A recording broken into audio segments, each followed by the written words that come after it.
پھولوں کا شہر پھر لہو لہو۔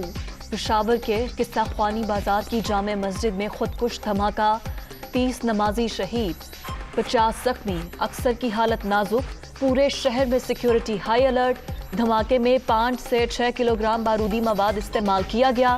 تحقیقاتی ٹیمز کی بال بیرنگز بھی مل گئے۔ پشاور دھماکے کے بعد خیبر پختونخوا میں سیکیورٹی ہائی الرٹ۔ وزیر اعلیٰ محمود خان نے ہنگامی اجلاس طلب کر لیا۔ امن و امان کی صورتحال کا جائزہ لیا جائے گا۔ وزراء اور اعلیٰ حکام شرکت کریں گے۔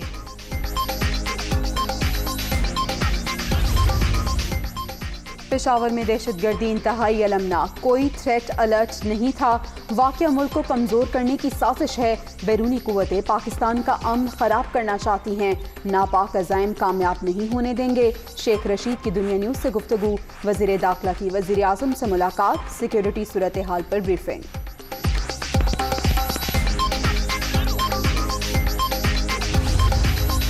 پشاور دھماکہ انتہائی قابل مذمت۔ وزیر اعظم نے دہشت گردی واقعے کی رپورٹ طلب کر لی۔ زخمیوں کو بہترین طبی سہولیات کی فراہمی کی بھی ہدایت۔ شہباز شریف، مریم نواز، بلاول بھٹو، چودھری برادران اور دیگر رہنماؤں کی جانب سے بھی اظہار افسوس۔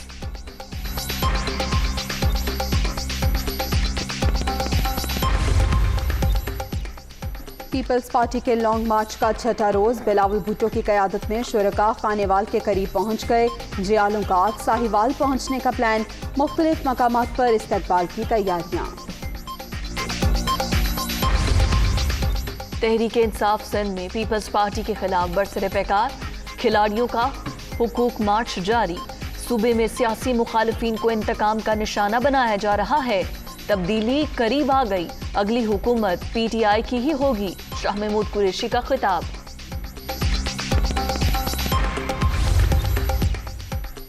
ازبیک صدر کا دورہ پاکستان۔ شوکت مرزائیوف کی ایوان صدر آمد۔ عارف الوی سے ملاقات۔ باہمی دلچسپی کے امور اور دو طرفہ تعاون کے فروغ پر تبادلہ خیال۔ اسپیکر پنجاب اسمبلی چودھری پرویز الہی سے آذربائیجان کے سفیر کی ملاقات۔ باہمی دلچسپی کے امور اور دو طرفہ تعاون کے حوالے سے تبادلہ خیال۔ پاکستان کے ساتھ تعلقات کو مزید وسعت دینے کی خواہش کا بھی اظہار۔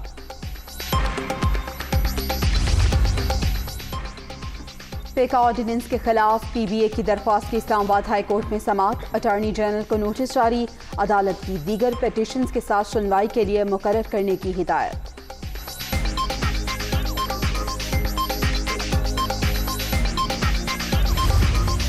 کورونا کے بعد جاری مہلک وائرس مزید 11 جانیں لے گیا۔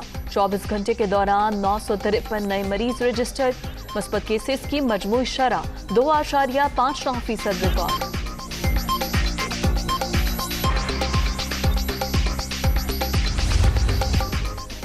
روس یوکرین تنازع کے مذاکرات کے ذریعے حل کے خواہش مند ہیں۔ فریقین مل بیٹھ کر معاملات حل کریں۔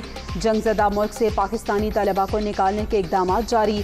پڑوسی ممالک منتقل کیا جا رہا ہے۔ ترجمان دفتر خارجہ کی بریفنگ۔ دہشت گردی کے خاتمے کا عزم۔